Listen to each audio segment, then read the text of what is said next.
Guess they're letting anyone up here now. The flight attendant's voice sliced through the hum of first class as Marcus Langston froze mid-step boarding pass in hand. Heads turned, smirks followed. He was used to boardrooms, not battlefields, but this flight would become both. Calmly, he met her eyes, unaware that she'd just declared war on the man who secretly owned the very airline she served. Within hours, her career would burn, and the sky she ruled would turn against her. What began as a sneer would end as a reckoning, and by the time the wheels touched down, Horizon Airways itself would never be the same. Marcus Langston stepped off the jet bridge into the sleek first-class cabin of Horizon Airways, Flight 119 Los Angeles to New York, with the kind of quiet swagger that didn't need to shout. His charcoal suit hugged his broad shoulders like it was stitched onto him by Master Taya, the fabric catching the soft overhead lights in a way that screamed money without trying too hard. His shoes polished to a mirror. Shine clicked faintly against the carpeted floor, and the faint scent of his cedarwood cologne trailed behind him. He wasn't flashy. No gold chains or diamond studs, just a man who knew his worth and carried it in his spine. The cabin hummed with the low buzz of elite travelers settling in leather seats, creaking champagne flutes clinking, and the distant row of jet engines warming up outside. Marcus adjusted the strap of his leather briefcase, a custom job with his initials etched into the clasp, and made his way towards seat 1B, right up front, where the air felt cooler, and the legroom stretched out like a promise. He hadn't even reached the row when Vanessa Creed, the lead flight attendant, clocked him. She stood at the galley entrance, her uniform crisp as a blade, blonde hair pulled back so tight it looked like it hurt her eyes. A cold shade of blue flicked over him from head to toe, and her lips twitched into something that wasn't quite a smile. First class isn't what it used to be, she muttered, just loud enough for the junior attendant next to her, a wiry kid with a nervous grin to catch it. The kid snickered, glancing at Marcus like he was some kind of exhibit. Marcus kept his face neutral, years of boardroom poker teaching him to let the first jab slide. He handed over his boarding pass, a crisp slip of paper with Lang Marcus 1B printed in bold, and waited as Vanessa snatched it like it might be contagious. She held it up to the light, squinting at it like she'd caught a counterfeit 20. "This looks off," she said, her voice sharp enough to cut glass scan it again. The junior attendant fumbled with the handheld scanner. Its green light flashing over the barcode. Beep valid. Marcus raised an eyebrow. But Vanessa wasn't done. "No, do it again. Something's not right." The scanner beeped a second time. Same result around them. Passengers started to notice heads turning from their pre-flight rituals. A white guy in a pinstriped suit, 2 rows back, leaned over to his buddy, whispering something that ended in a smirk. A woman with a pearl necklace clutched her purse a little tighter. No one said a word to Vanessa, though they just watched, like this was some kind of live theater, and Marcus was the guy who didn't belong. "Looks fine to me," Marcus said, his voice low and steady, the kind of tone that could calm a storm or start one, depending on how you took it. Vanessa's eyes snapped up to meet his, and for a second you could see the gears turning behind them. She didn't like that. He wasn't rattled. "I'll be the judge of that," she snapped, shoving the pass back at him. "We've had issues with fakes before. You'd be surprised who tries to sneak up here." The implication hung there, thick and ugly, and a few more heads turned. Aris felt the weight of their stares. The silent agreement that a black man in a suit this nice had to be proving something. He adjusted his cufflink, a subtle flex of control, and slid the pass into his pocket. It scanned twice. "I'm good." Vanessa's jaw tightened, but she couldn't argue with the tech. "Not yet fine," she said, stepping aside with a flick of her wrist that was more dismissal than invitation. "Go on." Then Marcus nodded, polite as ever, and moved to his seat. He could feel her eyes boring into his back, but he didn't give her the satisfaction of looking. The cabin was a cocoon of luxury, all polished wood trim and buttery leather, the kind of place where you'd expect the staff to kiss your shoes, not question your right to be there. He reached 1B, popped the overhead bin, and lifted his briefcase to slide it in. The thing was heavy, packed with contracts and a tablet for The merger he'd be finalized in New York, a deal that could shift the airline industry's whole landscape. He was about to close the bin when Vanessa materialized at his elbow. Her perfume sharp and floral, like a warning shot holed up. She said, her tone clipped and official. "I need you to keep that with you." Marcus paused, hand still on the bin's edge, and turned to her. The compartment was wide open, not a single bag inside its emptiness, mocking her words. "Plane hasn't even finished boarding," he said, keeping it measured like he was talking to a kid throwing a tantrum. "There's plenty of space." Vanessa's smile was thin. "As a razor regulations, we're closing the overheads early for safety. 10 minutes before final prep standard procedure. You'll have to keep it under the seat. I'm sure you'll manage." She reached up, her manicured nails flashing, and slammed the bin shut with a bang that echoed through the cabin heads. Jerked up eyes darting between them. The pinstripe guy chuckled under his breath. Marcus blinked, processing the absurdity, the bin still rattling in his ears. He looked at her for a beat, weighing his options. Call her out, and it'd be a scene. Let it go, and she'd think she'd won. He chose the middle road. Exhaling through his nose, a quiet release of tension. "All right," he said, voice smooth as silk, and shifted the briefcase to his lap.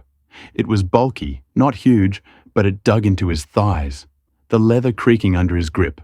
He settled into 1B, the seat molding to him, like it knew who he was. Even if Vanessa didn't, she stood there for a second longer, like she was waiting for him to crack, then turned on her heel and strutted toward the galley. Her chin tilted up like she'd just scored a point. Marcus adjusted the bag, feeling its weight settle, and let his eyes drift to the window. The tarmac stretched out under the lax sunset, all oranges and purples bleeding into the sky, a view he'd earned 100 times over a minute later. Another passenger boarded a white guy in his 50s, all linen shirt and boat, shoes dragging a roller bag that looked like it had seen better days. He stumbled a bit, chuckling. Whoops, late to the party. Vanessa's whole vibe flipped like a switch. She beamed, teeth flashing, and stepped forward. "Not a problem at all. Mr. Grayson," she CE'd her voice, syrupy sweet. "Let me help you with that." She popped open a bin 2 rows back, still empty, and hoisted his bag up, with a gentleness Marcus could only dream of. The guy grinned oblivious and flopped into his seat. Marcus watched it all, jaw tightening just a fraction. The sting of it settling in his chest. He'd seen this dance before. The way some folks got the red carpet, while others got the boot, all wrapped up in a smile and a rule book. His phone buzzed in his pocket. A text from his assistant merger. "Doc's ready, call when you land." He typed back a quick, got it, one hand steadying the briefcase, and leaned back. The cabin filled up chatter, rising glasses clinking. But the air around him felt heavier now, like Vanessa had just drawn a line he'd have to cross. He didn't know it yet, but that slammed bin was just the opening shot. Vanessa wasn't done. Not by a long shot. She'd taken her first swing and missed. But the smirk she'd worn walking away said it all. She was already planning the next one. Marcus had won this round, kept his cool, held his ground, but the flight was 5 hours long, and Vanessa Creed wasn't the type to let a lost sit outside the engines. Revved the plane inching toward takeoff, and Marcus shifted the bag again, its edges biting into his legs. He thought he'd handled her, thought he'd come out on top. He had no idea how wrong he was, how deep her spite ran, or how far she'd go to make sure he paid for daring to sit where she didn't think he belonged. The plane jolted forward, taxiing toward the runway, and Marcus Langston settled into seat 1B, the leather cradling him like an old friend. Despite the briefcase still digging into his thighs, the cabin lights dimmed to a golden hue, casting long shadows across the polished wood. Accents and the hum of the engines vibrated through the floor.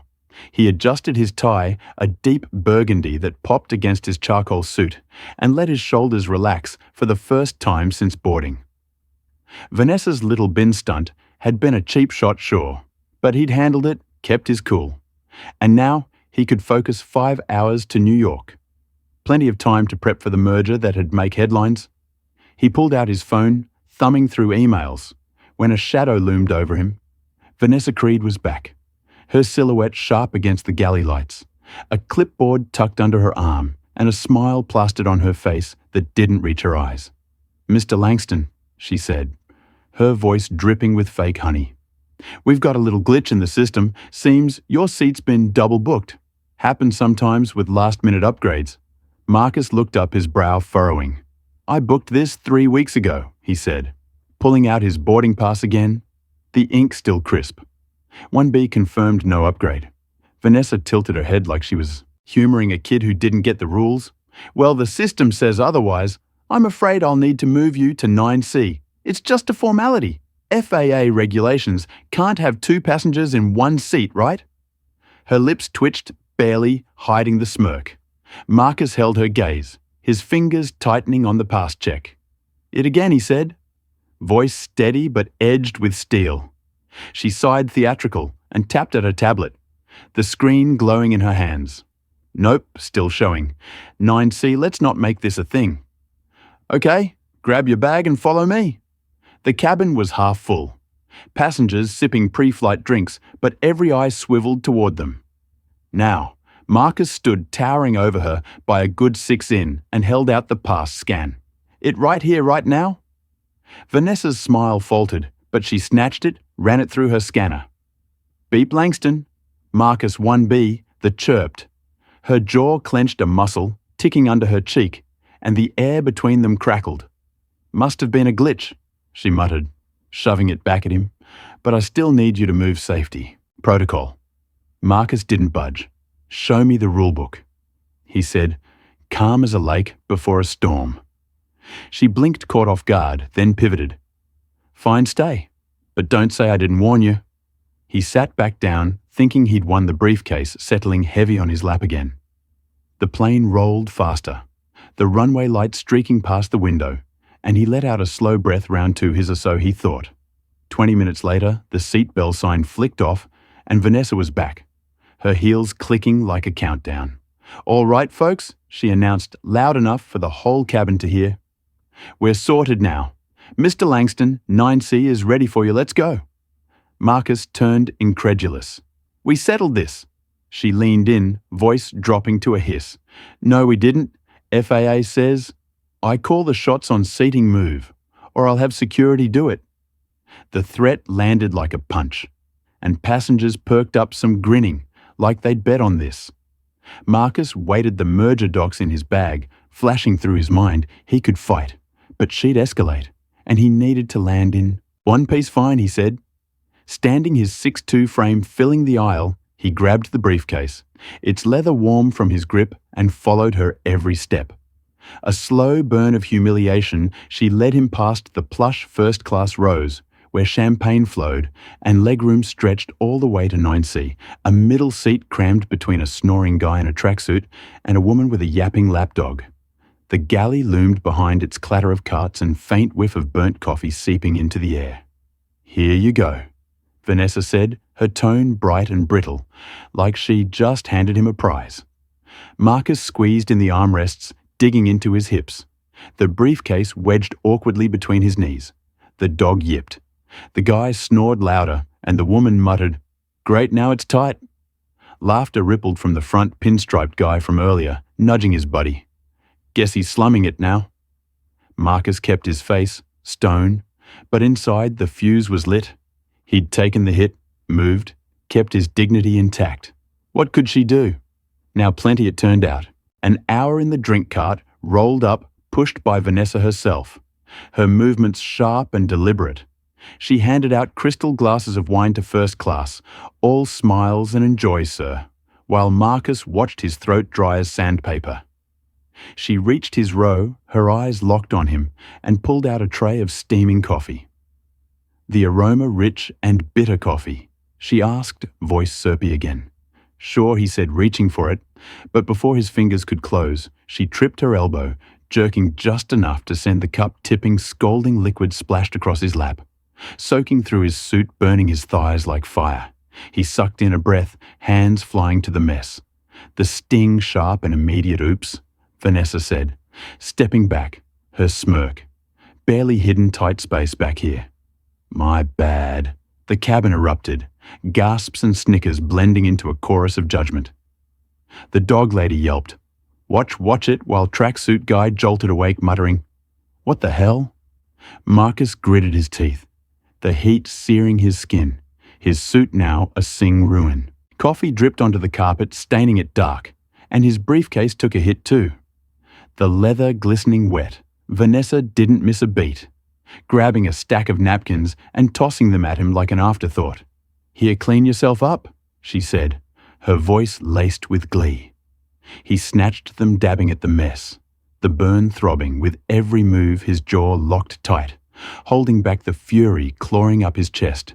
She'd gone from petty to personal, and he felt it, the sting deeper than the coffee. He wiped his hands, the napkin shredded under the pressure, and looked up to see her strutting back to the galley. Her chin high, like she just aced a test. The passengers around him settled back, some still chuckling, others pretending it didn't happen. His suit was trashed. The merger prep stalled and his legs ached from the cramped seat in the burn. He'd moved, taken the downgrade, thought he'd weathered her storm. But that spill that was no accident, it was a declaration, a line crossed from mockery to malice. He folded the soggy napkins, set them on the tray, and leaned back, the pain pulsing in sin with his heartbeat. Vanessa had drawn blood metaphorically, and maybe a little literally, and he knew she wasn't done, not by a mile. "Hey, what do you think about Vanessa's move here?" Comment number 1, if you'd have called her out right then and there. Or number 2, if you'd have kept your cool. Like Marcus ever had someone try to humiliate you. Like that, hit that like button. If you're rooting for Marcus to turn this around, and subscribe so you don't miss how he fights back. This story is just heating up, and trust me, you'll want to see what's next. Speaking of which, how far do you think Vanessa's willing to go to keep Marcus down?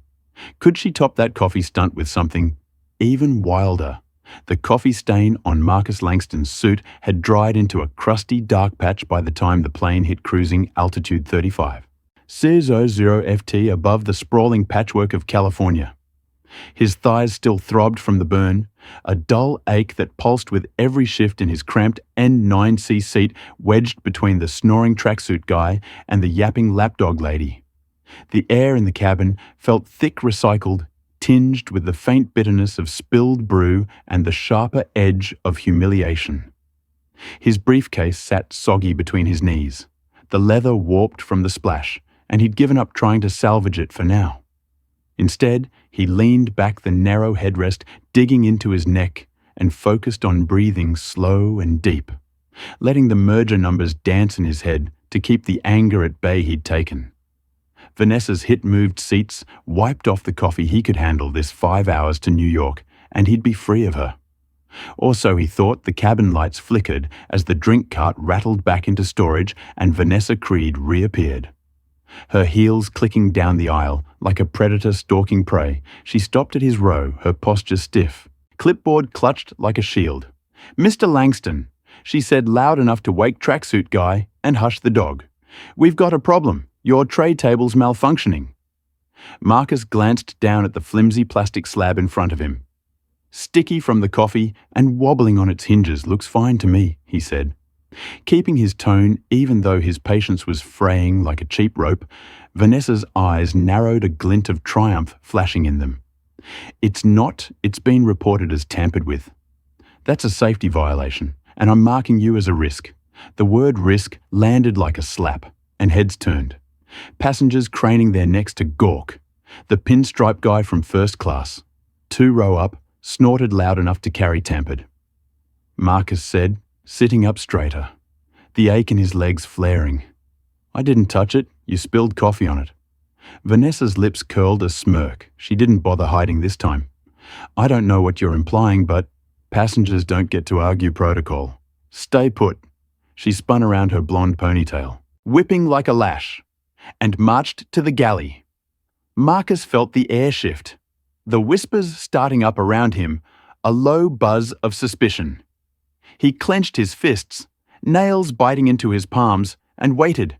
She wouldn't dare take it further. Would she? She did. 10 minutes later, the intercom crackled, and Vanessa's voice boomed through the cabin, crisp and authoritative. "Attention crew. We've got a potential safety issue in row 9 security to 9C. Please. Marcus froze, his pulse kicking up a notch.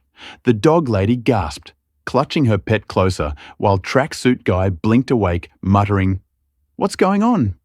Footsteps thudded down the aisle, and a burly security officer loomed into view.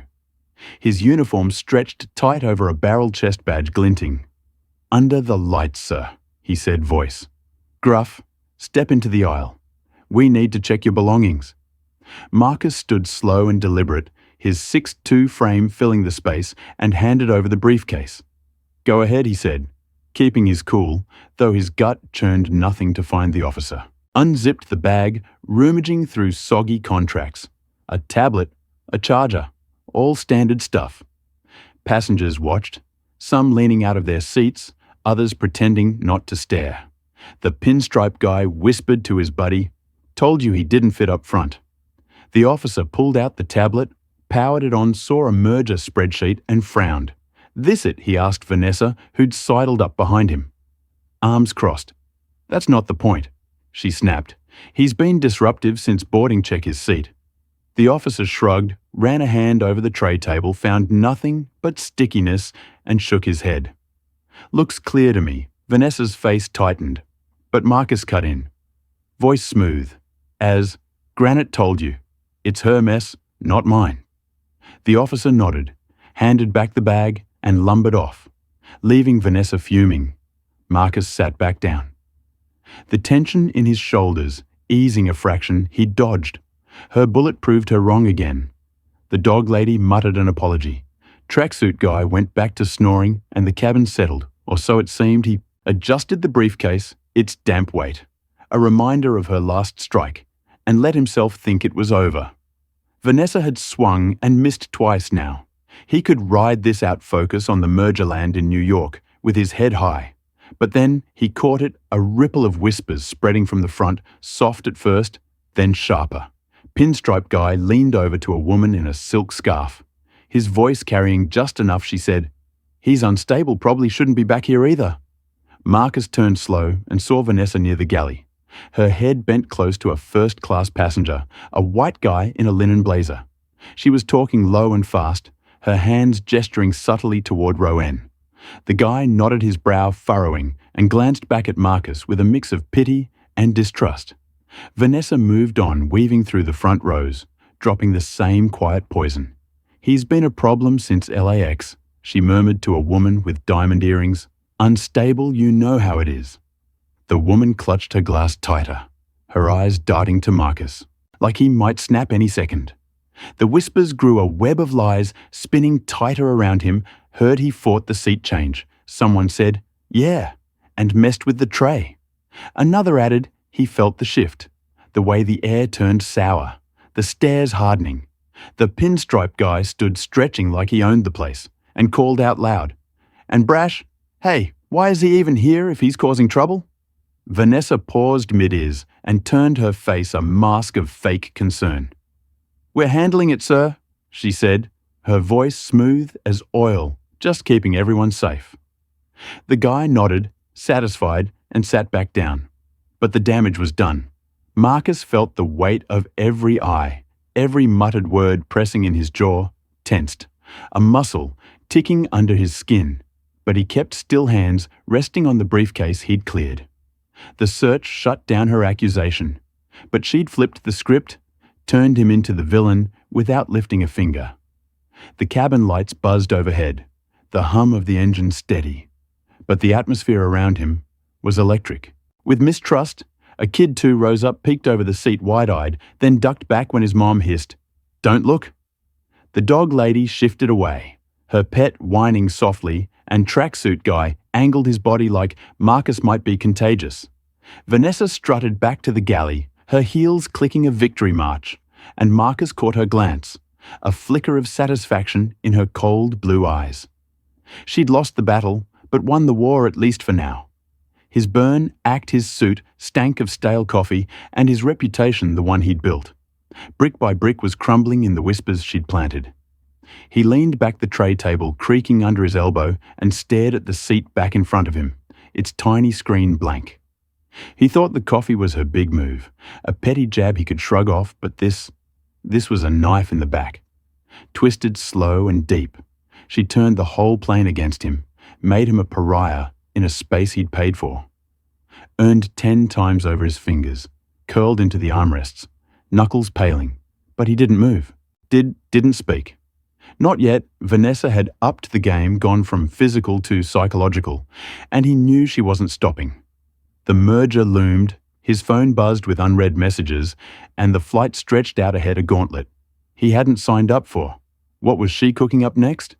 2 hours into Horizon Airways Flight 119, the cabin settled into a restless hum. 35. 000 FT, above the Nevada desert.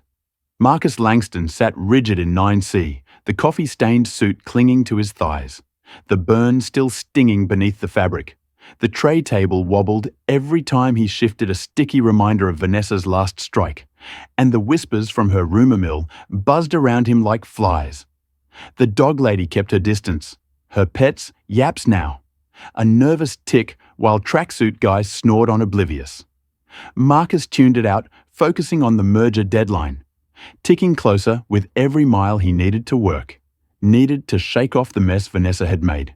His briefcase, damp and battered, sat between his knees. A lifeline to the deal that could reshape Horizon's future. He unzipped it, pulled out his laptop, and flipped it open, praying the coffee hadn't seeped too deep. The screen flickered to life dim, but functional, and he exhaled a small wind in a string of losses. The merger docs loaded numbers and clauses, sprawling across the display play, a $500 million deal he'd spent months crafting. He typed, fingers steady, despite the cramped space. The glow of the screen cutting through the cabin's amber haze around him. Passengers dozed or scrolled their phones. The tension from Vanessa's whispers fading into a dull murmur. He'd dodged her security stunt. Kept his head above water. Maybe she'd back off now, lick her wounds, let him finish this flight in peace. He adjusted his posture, the seat digging into his spine, and dove into the work, the rhythm of it pulling him back to center. Then Vanessa struck. She rolled the drink cart down the aisle, her movements sharp and deliberate, her uniform still pristine. Despite the hours, she stopped at his row, her shadow falling over the laptop, and leaned in just enough to make it personal need. Anything, she asked, voice smooth as venom. Marcus didn't look up, focused on a revenue projection water. He said, curt, keeping it short. She nodded, reached for a bottle, then tripped her foot. Catching the cart's edge, a can of soda toppled silver, glinting as it fell, and before he could react, it smashed onto his keyboard, liquid gushed, fizzing and sparking, the screen flashing wild before going black. Marcus jerked back, hands flying to save it. But the damage was instant. Key's sticky circuits fried. What the hell? He snapped, voice low but raw. The first crack in his calm, Vanessa stepped back, hands up her face, a mask of fake shock. Oh no, I'm so sorry. She said, the words dripping with mockery. These carts are tricky in tight spots. The dog lady gasped. Tracksuit guy jolted awake, and heads turned, a fresh wave of stares pinning Marcus in place. He tilted the laptop, soda pooling on the tray. The acrid smell of burnt electronics, rising his merger docs, his lifeline gone. He wiped the keys with his sleeve, the fabric smearing wet streaks, but the screen stayed dead. A blank, tombstone to his work. Vanessa hovered, her smirk, barely hidden. Watching him scramble, he sucked in a breath, chest tight, and looked up at her. Get me a replacement, he said, voice steady but edged with fury now. Vanessa's eyebrows shot up like he'd asked for the moon a replacement. She echoed, folding her arms. Sorry, sir, those are for verified first-class passengers only. You're in 9C now, not on the premium list policy. Marcus leaned forward, the tray creaking under his weight. I was in 1B. You moved me. This is on you. She shrugged. Cool as ice doesn't change the rules. You'll have to wait till New York. I'm sure your little project can handle a delay. She turned, heels clicking, and rolled the cart away, leaving him with a soaked lap and a dead machine. The cabin buzzed passengers, whispering again, some chuckling at the clumsy spill. Marcus stared at the blank screen, his merger deadline slipping through his fingers like sand. $500 million months of work, and Vanessa had torched it with a soda can. His jaw locked, knuckles whitening on the armrests. But he wasn't done. He yanked his phone from his pocket, the battery at 60%, and flipped on the hotspot. No Wi-Fi on this relic of a seat, but he'd improvise. He synced it too, his cloud praying the backup had synced before the crash. The signal was weak, cutting in and out, but the docs loaded faint and glitchy. He typed fast, salvaging what he could. The tiny screen of Lifeline in the wreckage, he outsmarted her again. Found a workaround. She couldn't stop him that easy. Or so he thought. 30 minutes later, the Inter. Tom crackled, Vanessa's voice slicing through the cabin like a blade. Attention passengers. This is your lead attendant. We're experiencing signal interference, affecting our navigation systems for safety. We're disabling all personal hotspots. Please comply immediately. Marcus froze his phone's hotspot icon, blinking red as it shut off the captain's voice. Followed gruff and clipped folks. We've traced the issue to row 9. Whoever's running a device there, cut it now, or we're diverting. The cabin erupted, head swiveling, eyes, locking on Marcus like he'd lit a fuse. Get him off a guy in 3A, shouted, his voice thick with indignation. What's he doing back there? A woman in? First class chimed in, clutching her pearls. Marcus stared at his phone. The signal dead. The docs frozen mid-sentence. He hadn't interfered with anything, hadn't touched the plane systems. This was Vanessa framing him, twisting the knife deeper. He looked up, catching her silhouette at the galley. Her arms crossed. A faint nod of satisfaction as the chaos unfolded. Passengers turned hostile. Their whispers now shouts, "He's been trouble since takeoff." Pinstriped guy called out, standing for emphasis. First, the tray. Now this. The dog lady shrank away, muttering, "I knew he was off track, suit guy awake." Now glared like Marcus had personally ruined his nap. The air thickened with anger, a mob forming in the tight space, and Marcus felt it closing in a noose he couldn't see. He held up his hands, voice calm but firm. "It's just a phone, no interference. Check the logs." No one listened. The captain's voice boomed again. Row 9, last warning. Marcus killed. The hotspot. The screen dimming, his last link to the merger severed. The shouting died down, but the damage was done. Passengers glared, some muttering slurs under their breath. Others shaking their heads like he'd endangered them all. Vanessa strode back her heels, a slow victory lap, and paused at his row. "See what happens when you don't follow rules?" she said. Voice low. "Just for him next time. It's not just your laptop." She walked off, leaving him in the wreckage of her lie. His phone sat useless in his lap. The merger docs locked away. The deadline ticking closer, with no way to reach it. The cabin settled, but the hostility lingered, a sour taste in the air. His suit rack of soda and coffee, his legs cramped from the seat, and his chest burned with a fury he could barely contain.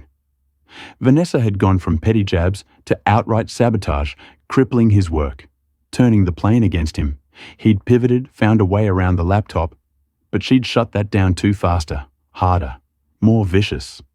The burn on his thighs was nothing compared to the fire in his gut. Now she'd taken his tools, his time, his shot at the deal. What was left for her to break? 3 hours into Horizon Airways, Flight 119. The cabin felt like a pressure cooker at 35. E000 FT somewhere over the Rockies. Marcus Langston sat pinned in 9C, his soda-soaked suit stiff against his skin. The burn on his thighs, a constant throb. His dead laptop rested on the tray, a useless brick after Vanessa's sabotage, and his phone now, a paperweight with no hotspot, mocked him from his pocket. The air buzzed with hostility, passengers still simmering from her fake interference stunt, their glares cutting through the dim light like knives. The dog lady clutched her pet tighter, tracksuit guy shifted away, and the whispers from first class drifted back sharp. And accusing, Marcus kept his head down, jaw locked, focusing on the merger he couldn't touch, the $500 million deal slipping away. He'd lost his tools, his space, his shot, but he still had his silence, his shield. Vanessa couldn't break. That could she? She could, and she did. Vanessa Creed slipped into first class, her heels silent on the plush carpet, and bent close to a cluster of passengers, a trio of white guys in tailored blazers. Sipping bourbon, her voice was a low murmur too soft to catch, but her gestures pointed back toward row 9, her head tilting with a pitying shake. The guys nodded, their faces hardening, and one glanced at Marcus, eyes narrowing like he'd spotted a threat. She moved on, weaving through the rows, planting seeds with every stop. "He's been aggressive since takeoff," she whispered to a woman in a cashmere sweater, her tone dripping with concern. "A real troublemaker." "You know the type?" The woman frowned, clutching her wineglass, and shot Marcus a look that could have curdled milk. The whispers spread a wildfire, jumping from seat to seat. Marcus felt it building, the tension coiling tighter, but he stayed still, hands resting on the tray, breathing slow to keep the fury caged.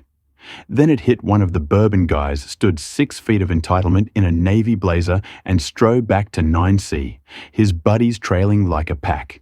"Hey man," he said, voice loud enough to wake tracksuit guy. "You need to chill out, we're all stuck here and..." "You're making it worse?" Marcus looked up, steady, his 6.2 frame cramped but unbowed. "I haven't said a word," he replied, calm as stone, just sitting here. The guy scoffed, crossing his arms. "Yeah, right. We heard about the tray. The signal? Crap, stop playing victim." The dog lady piped up, her voice shrill. "He's been disruptive, all flight tracksuit." Guy nodded, groggy. "But game, yeah, keep it down, dude." Marcus held their gazes, his pulse steady, despite the heat rising in his chest. "You're buying a story that's not true," he said. "Measured, logical. Check the facts. I've done nothing." The bourbon guy leaned in, breath sour with liquor facts. "You're the one they keep calling out. Maybe you don't belong up here?" The racial edge in his tone landed like a punch, and the cabin went quiet. Every ear tuned in, Marcus' straightened voice low but firm. "Herm, I paid for my seed, same as you. Sit down." The guy blinked, caught off guard by the steel in Marcus's words, and backed off, muttering whatever man his buddies followed, grumbling, and Marcus thought he diffused it. Turned the tide, he was wrong. Vanessa watched from the galley, her cold blue eyes glinting, and she wasn't about to let him win. She strode back, her clipboard a prop now, and stopped at the edge of first class, her voice carrying like a megaphone. "Excuse me, folks," she said, loud and crisp. "I need to address something. This passenger threatened me earlier, right after the signal issue. I'm trying to keep us safe, but he's making it hard." She pointed at Marcus, her finger a loaded gun, and the cabin exploded. The bourbon guy spun around, face red. "Threatened you? That's it. He's done." His buddies jumped up, fists clenched, and the woman in cashmere gasped, "Get him out of here." Passengers and coach craned their necks, a ripple of chaos spreading fast. Marcus stood, hands up, voice cutting through the noise. "That's a lie. I never spoke to her." But the mob was past listening. The bourbon guy charged, shoving Marcus hard, his shoulder slamming into the galley wall. "You don't threaten her," he roared, spit flying, and the racial slurs came next, ugly and raw. "Go back where you came from." His buddies joined in, one grabbing Marcus's arm, the other swinging a wild fist that grazed his jaw. The dog lady shrieked. Tracksuit guy yelled, "Kick his ass," and the cabin turned into a battlefield. Passengers shouting, some cheering, others filming on their phones. Marcus twisted free his suit, tearing at the seam, and ducked a punch. His heart pounding, but his mind sharp. He wasn't fighting back. Not yet, just surviving. Security barreled in. 2 officers this time, their bulk filling the aisle. "Break it up," the bigger one bellowed, yanking the bourbon guy back. Marcus stepped aside, breathing hard, his cheeks stinging where the fist had clipped him. The officers turned to Vanessa, who stood poised, her face a mask of fake distress. "He started it," she said, voice trembling just enough to sell. "It threatened me, then them. He's out of control." Marcus shook his head, wiping sweat from his brow. "Check the camera," he said, steady despite the chaos. "I didn't touch her." The officers hesitated, glancing at the mob. Then at him. "She's the lead." The smaller one muttered her word. Holds, they grabbed Marcus's arms, twisting them back, and he felt the cold bite of cuffs snapping shut. He stood there cuffed, the galley wall digging into his shoulder, the mob jeering around him. "Should have stayed in coach," someone yelled. "Trouble from the start." Another added. Vanessa stepped closer, her smirk flickering as the officers held him. "Told you to follow rules," she whispered just for him, her breath hot against his ear. The bourbon guy spat on the floor near Marcus's feet. The dog lady clutched her pet like a shield, and the cabin pulsed with hate. A storm Vanessa had whipped up with a single lie. Marcus kept his head high. The cuffs cutting into his wrists, his suit a shredded mess. He shut down the first wave, talked them off the ledge. But she turned it into a war, physical, brutal, and public. The officers dragged him toward the rear, past rows of glaring faces, the air thick with slurs and judgment. His jaw ached, his arms strained, and his merger. His lifeline felt 1,000,000 miles away. Vanessa had gone from whispers to violence, from sabotage to a full-on assault, and he'd taken the hit again. He thought the signal stunt was her peak, thought he could ride out her spite. But this was a new level of mob. Unleashed cuffs on his wrists, and her standing tall. Untouchable, the plane droned on the Rockies fading below, and Marcus felt the weight of it all. The injustice sinking deeper than the bruises. What could she possibly do to top this, all right? Let's talk about this insanity comment.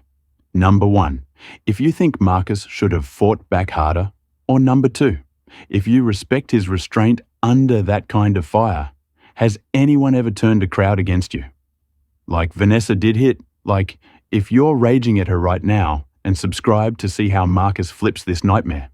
This story is a roller coaster, and you won't believe what's coming. So tell me, how do you think? Vanessa is going to twist the knife even deeper next time. Can she get any worse than this? The cuffs bit into Marcus Langston's wrists as the security officers hauled him toward the rear of Horizon Airways, Flight 119 4 hours into the hellish journey from Los Angeles to New York. The cabin air at 35. 00 FT tasted stale heavy with the sweat of rage and the faint tang of spilled bourbon. His suit hung in tatters, the shoulder SE ripped from the mob's assault, and his jaw throbbed where a fist had grazed it. The galley wall loomed cold against his back. The narrow space by the lavatory, his new prison, far from the plush seats of first class he'd paid for passengers, gawked as he passed some sneering others filming with their phones. The bourbon guy's slurs still echoing in his ears.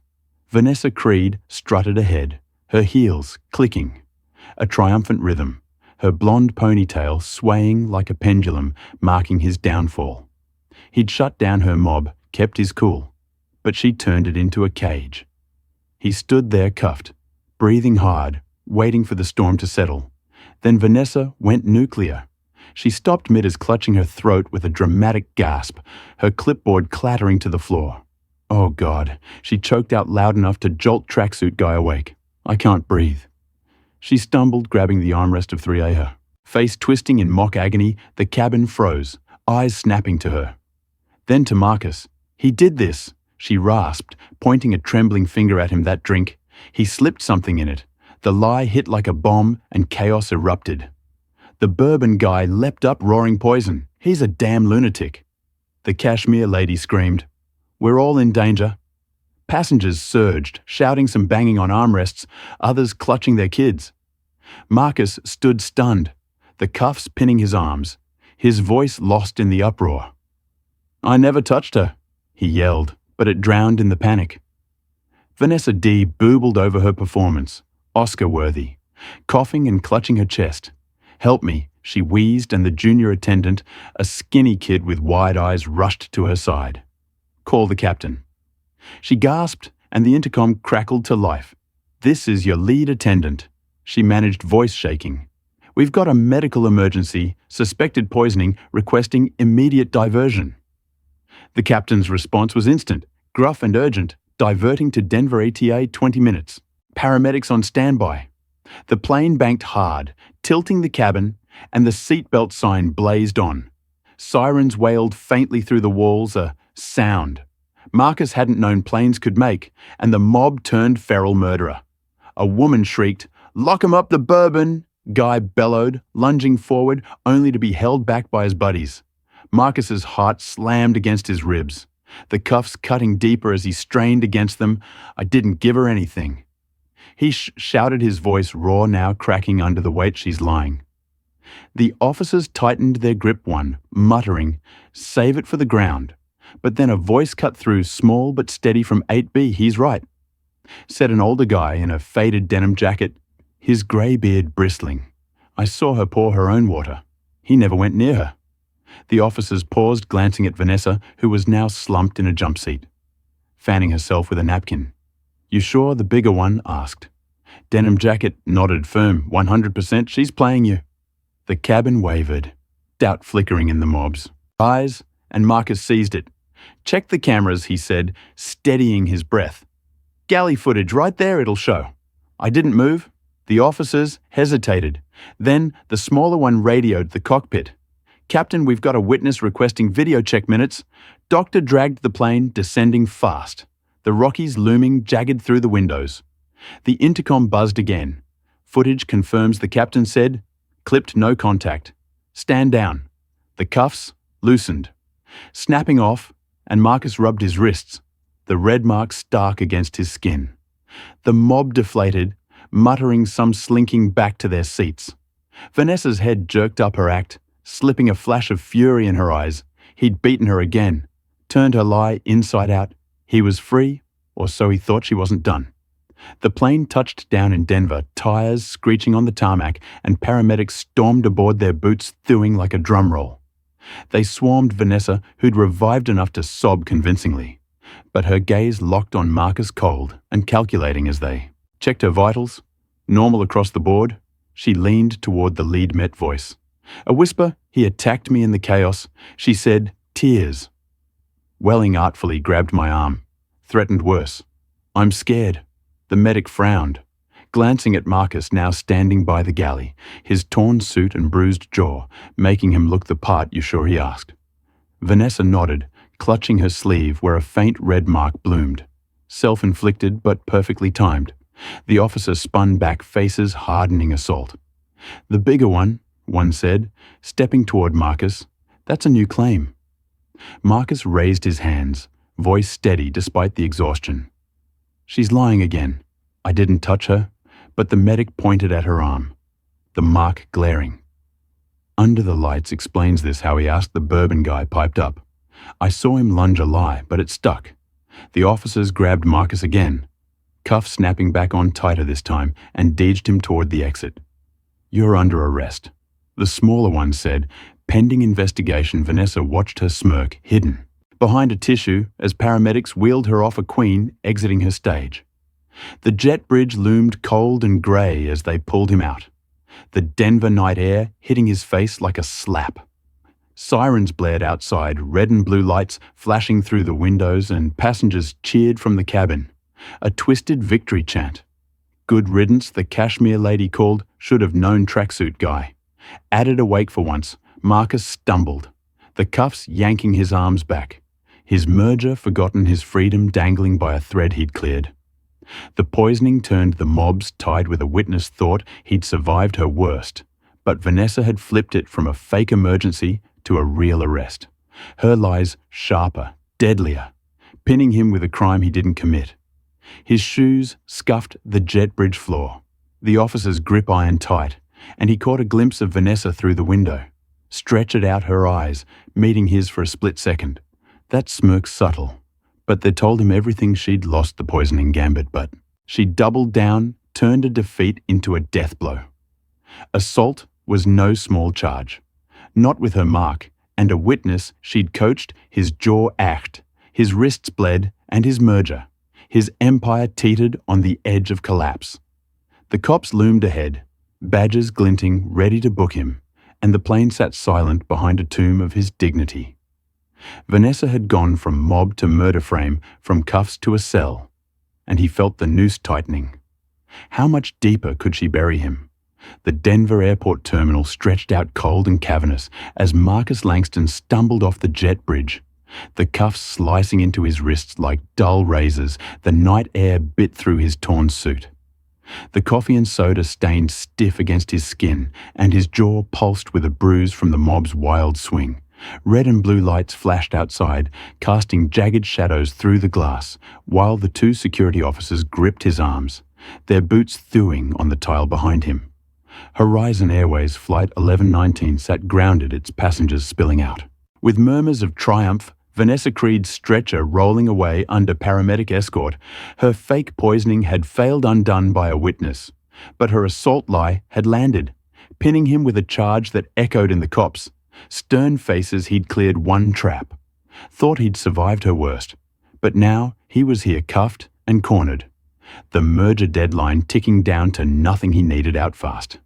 The holding area was a stark box of concrete and flickering fluorescence, the air thick with disinfectant and stale coffee. Marcus sat on a metal bench, wrists free. After a quick pat down his briefcase, confiscated as evidence, he pulled out his phone battery at 20% and dialed his lawyer, a bulldog named Carla Reyes, who'd pulled him through worse. "Marcus, what's going on?" she barked. Voice crackling through the spotty signal. "Flight attendant framed me," he said. "Keeping it tight, assault charge. Denver PDS got me. Need you here." Carla cursed, sharp and low. "Give me 2 hours. Don't say a word till I arrive." He hung up, leaning against the wall, the cold seeping into his back. 2 hours he could hold on, get free.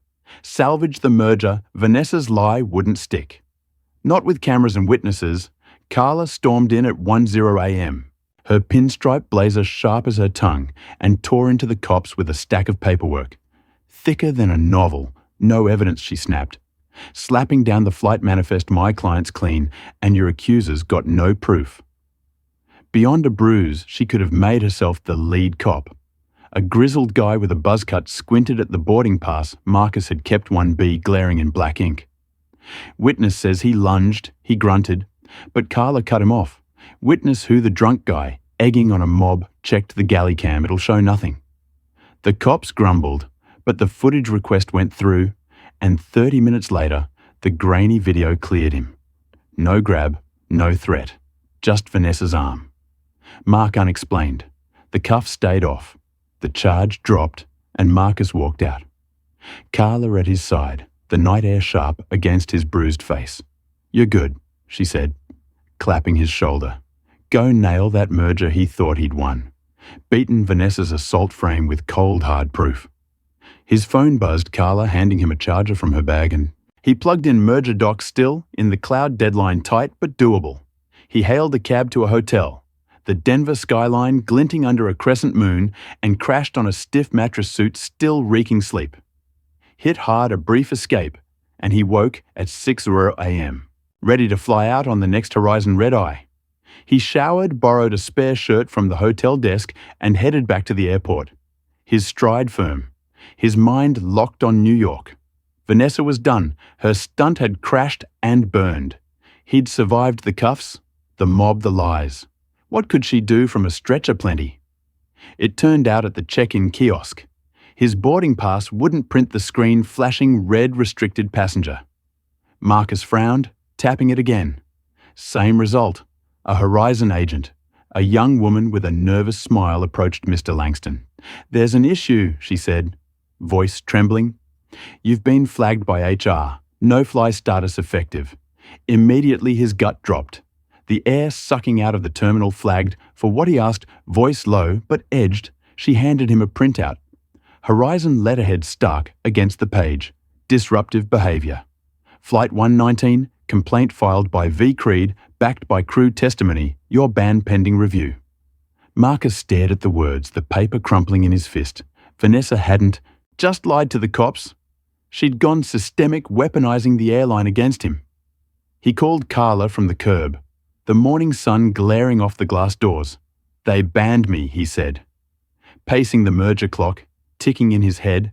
"HR complaint forged witness, fix this." Carla cursed again. Louder this time. "Send me the doc. I'll hit their legal team with everything we've got." He snapped a photo, sent it, and waited. The Denver wind whipping through his borrowed shirt. An hour later, Carla rang back.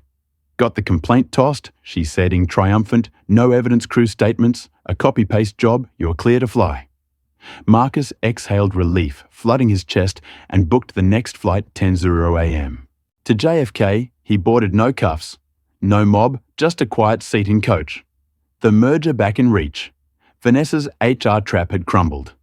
Her ban lifted, he'd won again. Outsmarted her system play. Or so he thought.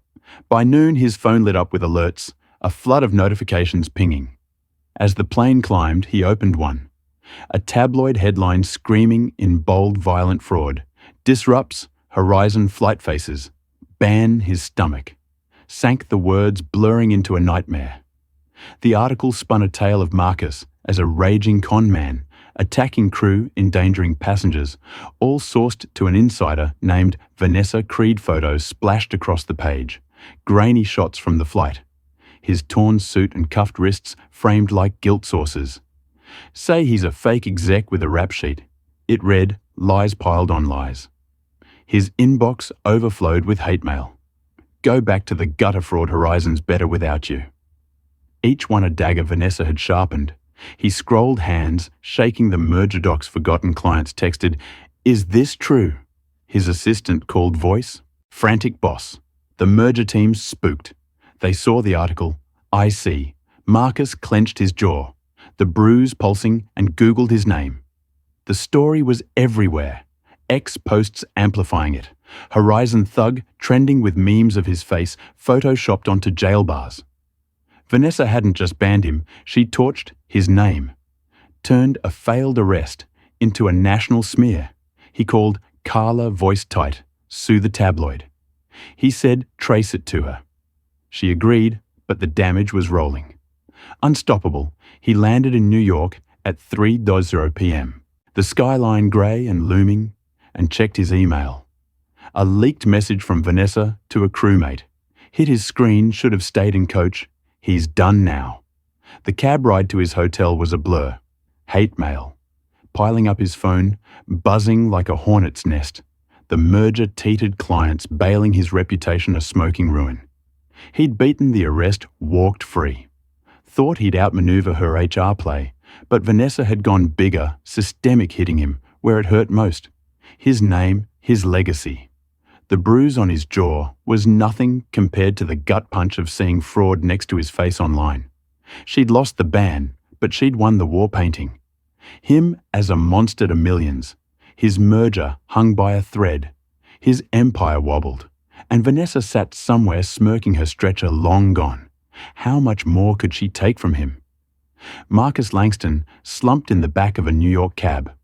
The city's grey skyline blurring past the window as dusk settled over Manhattan.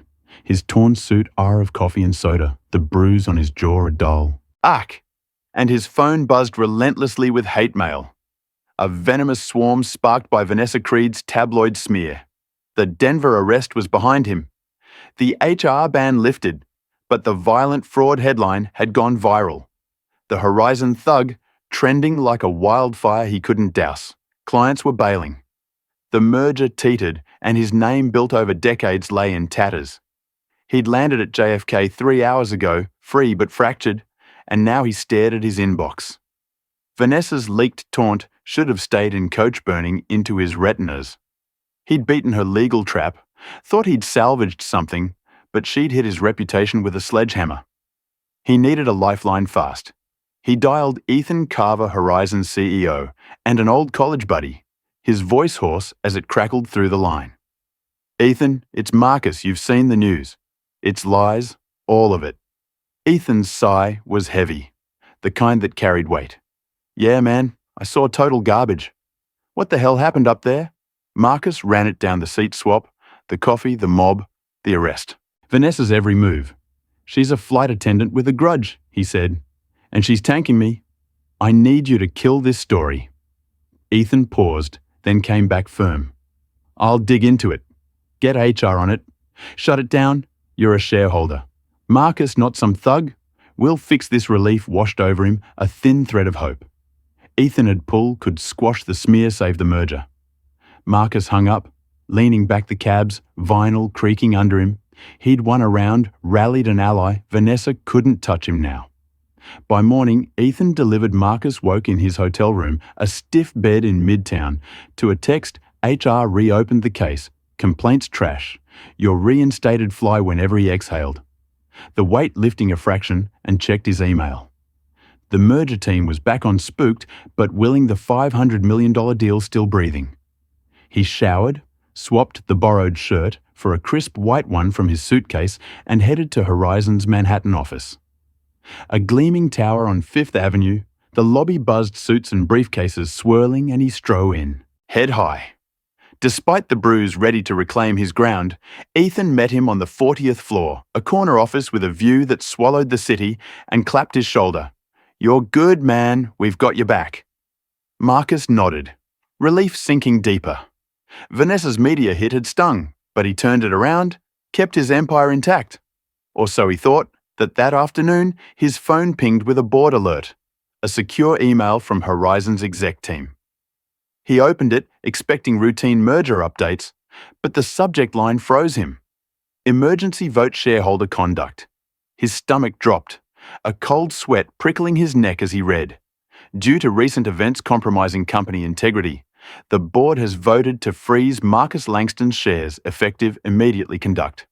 Unbecoming a majority stakeholder, cited review pending. The words blurred his 51% stake worth millions locked in limbo. He called Ethan, voice tight. "What's this freeze crap? You said I was clear?" Ethan's tone shifted, hesitant. "Marcus, I tried. Someone got to the..." Board spun the tabloid mess as a liability. I couldn't stop it. The betrayal hit like a freight train. Marcus paced the office, the skyline mocking him through the glass. Who, he demanded, though he knew Ethan. Sighed Vanessa. She's tight with Gerald Klein. Board treasurer fed him a story about you tanking our image merger risks. He pushed the vote.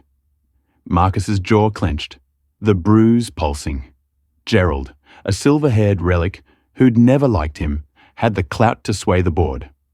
Vanessa hadn't just smeared him to the public. She'd gone inside, turned his own company against him. His phone buzzed again. Merger partners pulling out. We can't risk the optics. His assistant texted clients dropping like flies. 500 million evaporated. His empire crumbling under a lie, he stormed to Ethan's desk, slamming the phone down. Called Klein.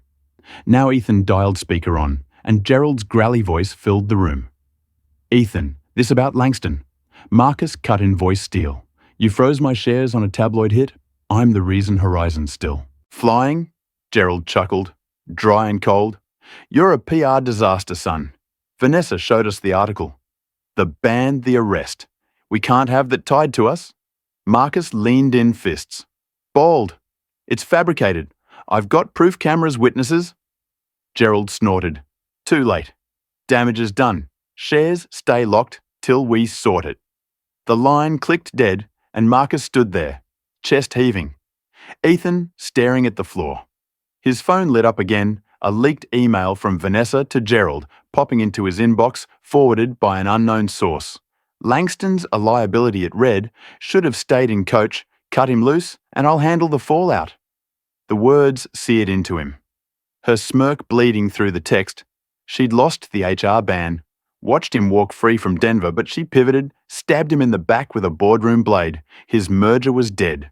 Clients gone, shares frozen, all because she'd turned a friend of a friend into a weapon. He'd rallied. Ethan thought he'd secured his place, but Vanessa had gone higher, deeper, ripping his financial spine out. With a single move, he sank into a chair. The office silent except for the hum of the city below his suit jacket, hung loose, the bruise on his jaw. A dark bloom, and his hands trembled with a fury he couldn't unleash.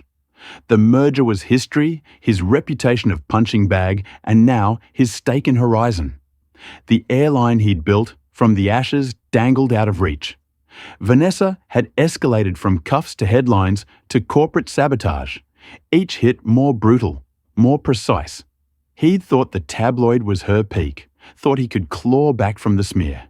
But this was a guillotine, and she dropped it with a smile. The phone buzzed again, hate mail piling higher, and he stared at the screen. Vanessa's word looping in his head. What was left for her to destroy? Okay, let's unpack this betrayal. Comment number 1, if you think Marcus should have seen this backstab coming from a mile away. Or number 2, if Vanessa's boardroom play blindsided you too. Ever had someone you trusted flip the script like Ethan couldn't stop? Here, hit like.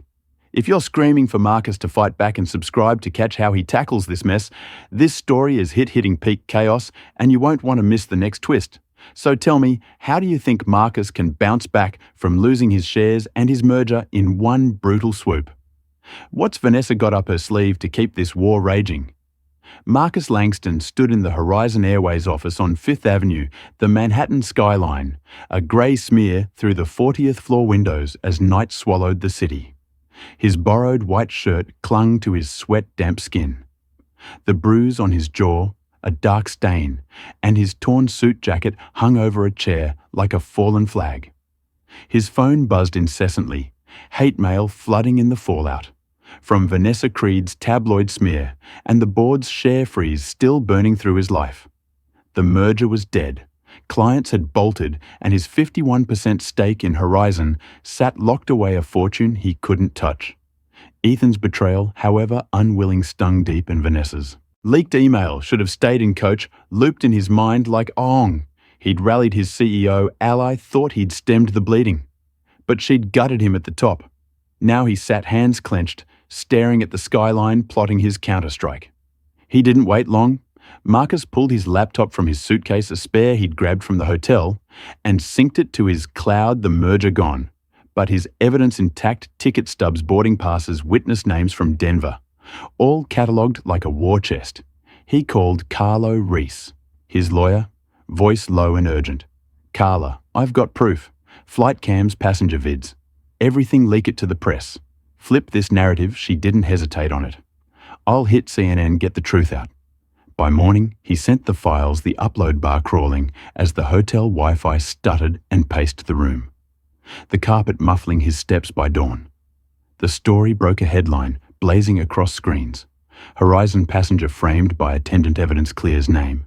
Clips rolled grainy footage of Vanessa's coffee. Spill her fake poisoning passengers, corroborating his silence. The tide turned X, lighting up with justice for Marcus and Horizon. Suspended Vanessa, pending review relief hit like a shot of whiskey. Warm and sharp, Marcus stood at the window, the sunrise painting the city gold, and watched his phone shift from hate to support clients. Texted apologies. We're back in the merger. Flickering back to life. Ethan called, voice sheepish. Marcus boards, rattled suspensions. Just the start. She's toast. Marcus nodded, the bruise on his jaw. Pulsing less now.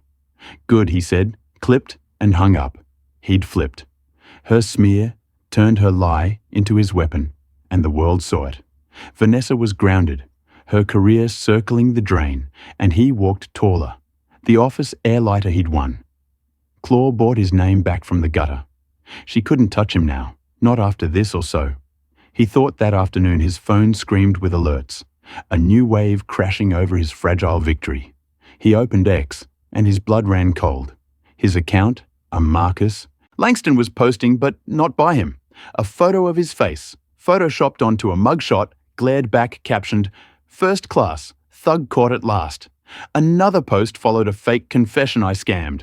Horizon assaulted crew. All true, his followers ballooned by the CNN story erupted thousands, retweeting Horizon thug roaring back to life. He clicked frantically, password locked out. Two-factor bypassed. Vanessa had hacked him, turned his own voice against him, and the internet feasted memes of his mugshot spreading like wildfire.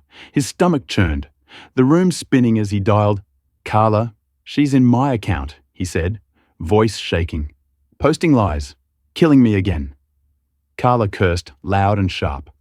"Cybercrime will trace it. Lock it down." Sue her to hell. He hung up, hands trembling, and checked his email threats poured in. "Die fraud jail's too good for you." Some targeting his sister in Atlanta, her address doxed in the replies. His assistant called. Panicked boss merges off again. They think you confessed. Marcus sank into the chair, the skyline mocking him gold. Turning to ash, Vanessa hadn't just hid his name. She'd weaponized his identity, turned his win into a public execution. He called his tech guy. Jamal, a wizard from his startup days. Jamal, she hacked me. Can you stop it? Jamal's voice was tense. She's good, man, used to burr her VPN. But I'll kill the posts, reset. You give me an hour. Marcus waited. The clock ticking, his sister. Texting cops at my door. What's happening? He replied. Stay safe, I'm fixing it. But the fear noted him. Her kids in the crosshairs. Now Jamal rang back triumphant posts, down accounts. Yours traced her to a Denver IP. It's her. Marcus exhaled, the flood slowing. But the damage lingered. His follower count, tanking clients, silent again. He stopped the bleeding thought. He'd reclaimed his voice. Then his phone rang. A blocked number, and Vanessa's voice slithered through, low and venomous. You'll never fly again. Langston, I've got more where that came from. The line clicked, dead, a burner phone taunt that chilled his spine. He stared at the screen. The city humming below, and felt the noose tighten his sister's safety. His merger, his name, all dangling by threads she kept cutting. The CNN story had cleared him. Suspension had clipped her wings, but she'd struck back digital and personal, turning his triumph into terror. His bruise aged his hands. Shook, and the hotel room felt like a cage. She'd lost her job, her grip on horizon, but she'd gone, rogue, hitting him where cameras couldn't save him. He stood pacing again, the carpet wearing thin under his steps. His sister's kids' flat flashed in his mind, their faces in the docked posts, and his chest burned with a rage he couldn't unleash. The merger was a ghost, his reputation, a punching bag again, and Vanessa's voice echoed a promise of more pain. He thought the press wind was his shield, thought he'd buried her with truth, but this was a viral guillotine, and she'd swung it with glee, endangering his family, shredding his life. The phone buzzed another threat. Watch your back. And he gripped it. Knuckles pale, Vanessa had escalated from boardrooms to cyber war, from lies to threats, and he felt the ground crumbling. What could she possibly do to make this worse? Marcus Langston stood in his midtown hotel room, the Manhattan night pressing against the windows like a heavy shroud. The city's hum, a distant roar. His borrowed shirt was sweat-soaked, the bruise on his jaw. A throbbing reminder of the flight, and his phone sat silent. Now the flood of threats slowed after Jamal killed Vanessa Creed's hack. His sister was safe, cops posted at her Atlanta door, but the merger was dead. His reputation a shredded mess, and his Horizon shares still frozen. Vanessa's burner call, "You'll never fly again," rang in his ears, a promise he couldn't shake. He'd flipped the press narrative, shut down her cyber strike. Thought he'd bought breathing room now. He paced the carpet, fraying under his steps, and dialed Carla Reese, Sue Horizon. He said, voice tight, breach of trust, defamation, all of it, and this Carla didn't flinch, filing tomorrow, she said, crisp and fierce. We've got footage leaks, her IP trace, they'll settle or bleed. The call ended, and Marcus sank into a chair. The skyline glinting. Cold outside by noon. The next day, the lawsuit hit a $50 million claim, slamming Horizon's board, Vanessa named as co-defendant. The press pounced. Langston strikes back trending, and Horizon caved fast, offering a settlement $10 million and Vanessa's termination effective immediately. Marcus took it, the wire hitting his account by dusk. Her wings clipped for good. He stood at the window, the sun dipping low, and felt the weight lift a jagged victory, carved from chaos. She was fired, broke done, he'd won, buried her career in the rubble of her lies. Or so he thought 2 days later. Marcus stepped out of the hotel, a crisp navy suit replacing the torn one, heading to a CNN interview to seal his redemption. The street buzzed cabs, honking pedestrians weaving, and he felt the air shift, a new start within reach. His rental car, a sleek black sedan parked curbside, gleamed under the noon sun, keys in hand. From the valet, he slid in the leather, cool against his back, and started the engine. The merger gone, but his name rising from the ashes. The interview was 10 blocks away. A chance to tell his story, reclaim his ground. He pulled into traffic, the city pulsing around him, and turned onto 6th Avenue. The skyline towering ahead. Then it hit a squad car, screeched up behind him, lights blazing. siren wailing like a banshee. Marcus frowned, easing to the curb. Hands on the wheel as two cops stormed out, guns drawn out of the vehicle. The bigger one barked a beefy guy with a buzz cut, his partner flanking him, tense and wiry. Marcus stepped out slow and steady. Voice calm. "What's this about?" The big cop grabbed his arm, twisting it back, cuffs snapping on drug possession intent to distribute. "Found a kilo in your trunk?" Marcus's gun. Gut dropped the words. A punch to the chest. "That's impossible," he said, firm, despite the shock.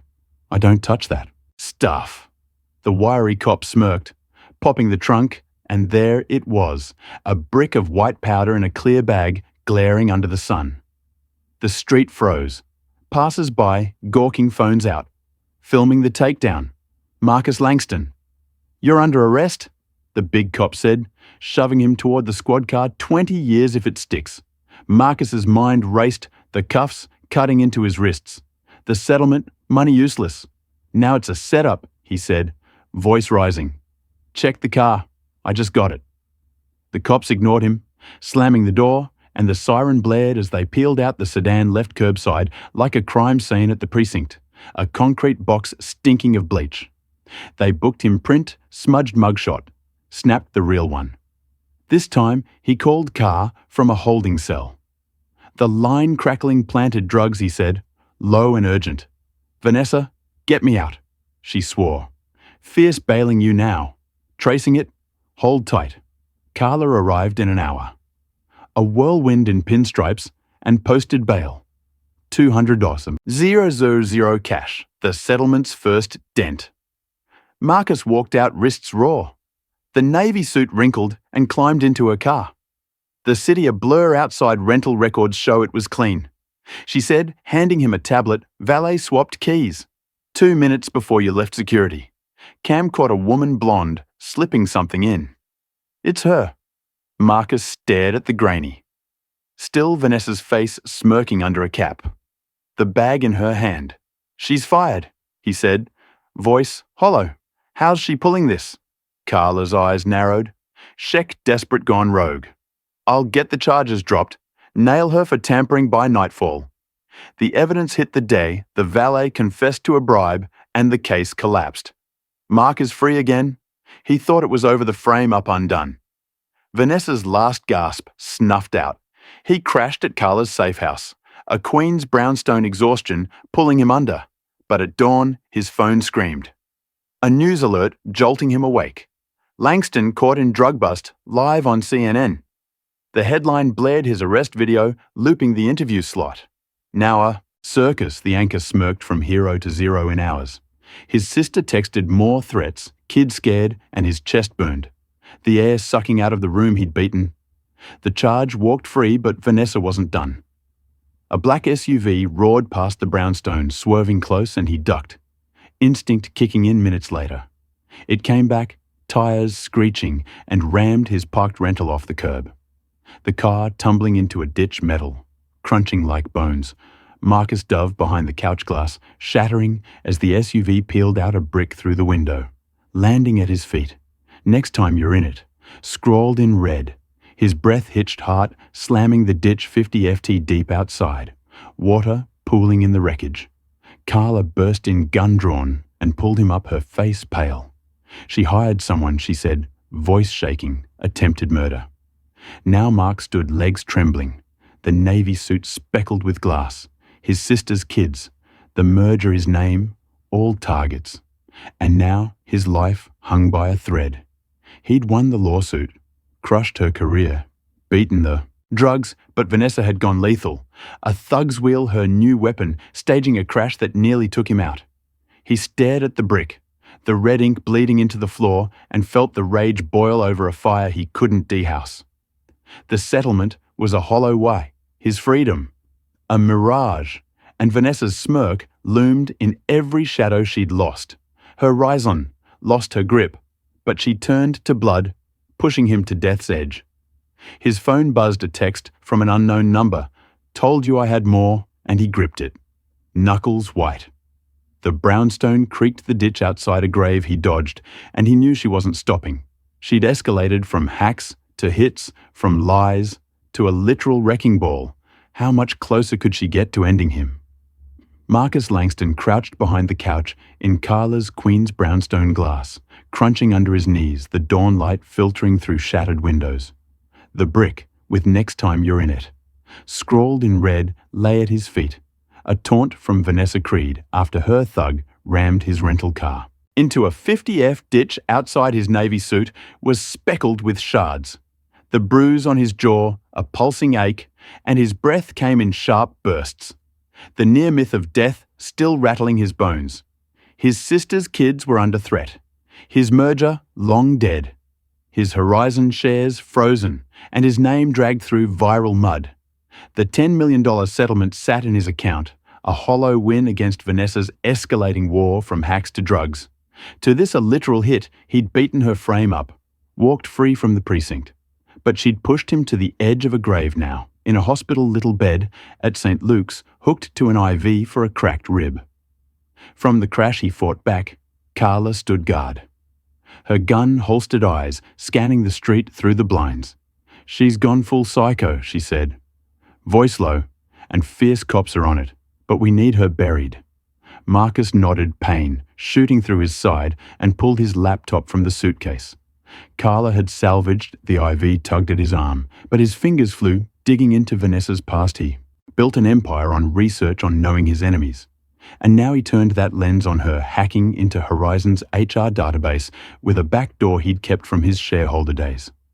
He found gold, 3 complaints buried deep, all from black passengers she'd targeted. Reassigned seats, false accusations. One even claiming she'd planted a vape pen to get them banned.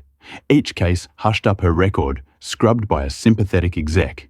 He kept digging the hospital monitor, beeping steady beside him, and hit a whistleblower email from 2 years back, forwarded to a now-fired her, detailed Vanessa's pattern of misconduct, linking her to Gerald Clean, the board treasurer who'd frozen his shares. "She's his niece," it read. "Gets away with everything." Marcus's jaw tightened, the pieces snapping into place. Vanessa wasn't just a rogue attendant. She was a protected predator. Her spite fueled by family eyes, he'd never suspected he called Jamal his tech guy voice horse through the hospital line. "Jamal, I've got her dirt HR. Files, complaints, clean connection leak, it flood the net." Jamal whistled low and impressed. "Give me 2 hours, boss. She's toast." The leak hit at noon, a digital tsunami crashing over Vanessa's world. Marcus watched from his bed, the IV dripping slow as X erupted, with Vanessa exposed, the complaints plastered across every platform. News outlets pounced, Horizon attendants, racist past unveiled, linking her decline. The boards, dirty laundry aired in HD. Horizon's stock dipped. 5 Points shareholders howling, and Gerald resigned within the hour. A personal reason statement doing nothing to stem the bleed. Vanessa's termination went from temporary to permanent. Her name blacked out of the system, her career a smoking crater. Marcus leaned back the H hospital pillow, stiff under his neck, and felt the shift. A tide turning in his favor. He'd flipped her game, turned her secrets into shrapnel, and she was done. Or so he thought that night. Cops raided a Denver motel, tracing the SUV's plates to a lowlife named Rico. A hired thug with a rap sheet longer than the flight log he sang fast. Vanessa's name spilling out. "She paid me $5,000 to ram. Him said he'd ruined her." The arrest hit the wires. Creed charged with attempted murder. Her mugshot real this time, splashing across screens, her blonde hair limp, her smirk gone. Marcus watched the feed on his laptop. The hospital room dim, and felt the cuffs of justice snap on her wrists. A mirror to his own. In Denver. Carla burst in triumphant. "They've got her. Marcus locked up. No bail, you nailed her." He nodded, the cracked rib aching, less now, and thought it was over. She'd swung her last punch, and he'd knocked her out cold. But Vanessa wasn't finished. As cops hauled her to county lockup, she screamed through the bars, her voice raw and wild. "I'm not done with you, Langston. I've got one more move." The outburst made the news, a viral clip of her thrashing eyes blazing, and Marcus's gut twisted, the hospital monitor spiking with his pulse. He'd exposed her, stripped her power. watched her crash and burn. But that scream that Thomas nodded him. He called Carla, voice steady. Despite the dread she's bluffing right, locked up, what can she do? Carla paused, then said, she's desperate, but she's got nothing. We've got her calls tapped, her accounts, frozen relax. He hung up the room silent, except for the IV's drip, and stared at the ceiling, the clip replaying in his head. His sister texted, kids are safe, cops staying. And he exhaled, the weight easing a fraction. The settlement money sat untouched, his shares still locked. But his name was climbing back. Justice for Marcus trending stronger. Now Horizon's board emailed. Grayling reviewing your status, expect reinstatement soon. He turned her war into his win, her past into his sword. And she sat in a cell, raging but powerless. The hospital hummed around him. Nurses bustling the city waking outside, and he let himself believe it, let the victory sink in. Vanessa had pushed him to death's door from cuffs to a ditch, but he'd struck back hard and, final, her scream was empty noise, a last gasp from a broken woman. Yet, the dread lingered, a cold thread in his chest. He replayed her words, one more move, and saw her eyes unhinged, burning through the screen. He thought the drugs were her. Peake thought the crash was her endgame, but that scream held weight, a promise. He couldn't dismiss his ribashti. The IV tugged and his phone buzzed with a news update. Creed denied Baal vows, revenge. He gripped the bed rail. Knuckles paling the room closing in. She'd lost everything. Her job, her freedom, her uncle's shield. But she'd planted a seed, a final threat. He couldn't see the counter-strike had crushed her. But her shadow loomed a ghost in the cell block. What could she pull from behind bars? The Vanessa Creed's final move landed like a bomb. 3 days after her arrest, a forged video hitting X from a burner account showing Marcus confessing to Horizon fraud. His voice eerily mimicked the stock-tanked 10 points overnight shareholders panicking, but Marcus had seen it. Coming from his hospital bed, he tasked Jamal to trace her jail calls. Catching her hiring a deep-fake tech with smuggled cash live on CNN, he exposed her, airing the intercepted audio. Her venomous plot unraveling as viewers gaped. Vanessa was slapped with new charges, her cell now solitary, while Horizon begged Marcus back. As CEO, shares restored. He declined, sold his stake for $2 billion, and walked away, vowing, I'll build my own sky. The airline faltered without him, a poetic collapse as he stood atop his empire, unbroken the city. His canvas Vanessa's ruin was his rise, a twist she'd never foreseen. Marcus Langston's journey aboard Horizon Airways. Flight 1 and 9 is a raw testament to resilience in the face of unrelenting racial injustice. The first lesson screams, loud systemic bias doesn't just sting. It strikes with calculated venom as Vanessa Creed wielded her position to dismantle Marcus's dignity career and nearly his life. Yet his story teaches us that silence isn't surrender. His patience paired with sharp intellect turned her attacks into his ammunition. Every coffee spill, every false arrest, every viral lie she spun became a stepping stone when he flipped the script with evidence and grit. It's a brutal reminder that racism often hides behind protocol, privilege, and power. But it crumbles under scrutiny when you've got the truth on your side. The second lesson hits deeper. Justice isn't handed out, it's clawed back. Marcus didn't wait for apologies or allies. He dug into Vanessa's past, exposed her, and built his own victory from the wreckage his refusal to bow. Even as she escalated from mockery to attempted murder shows that strength isn't loud, it's strategic. Finally, his exit, selling his shares for billions and leaving Horizon to falter, teaches us that real power isn't clinging to a broken system. It's creating your own Vanessa's downfall. Wasn't just her arrest, it was Marcus rising above her ruin. Untouchable.